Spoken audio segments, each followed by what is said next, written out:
Bapak cek, di ATM Bapak. Masuk dia. Dia masuk. Langsung Bapak kirim. Dia tuh bimbing terus. Hah? Bimbing Bapak melalui pun. Bagaimana cara dia bimbing Bapak sehingga Bapak ini percaya bahwa dia sudah ditransfer dan Bapak bisa ngecek di ATM Bapak? Waktu awalnya begitu dia telepon dari transfer, kalau nurutin dia itu. Nah, begitu akhirnya Jadi begini Pak, Bapak kan punya ATM nih. Punya ATM, bagaimana dia mau mulai transfer? Punya apa kita? kamu baca, aku juga baca. Oh, jual barang harga 100. Cek lah. Bapak memang memberikan ini ke online itu, jual barang gitu. Oh, dia pesan. Ini aku sudah transfer, sudah masuk, cek dulu kan?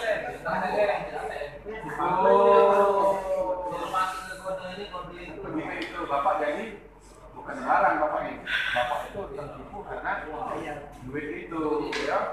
Awalnya dia pura-pura beli barang, ternyata Bapak di notisnya di situ, ya.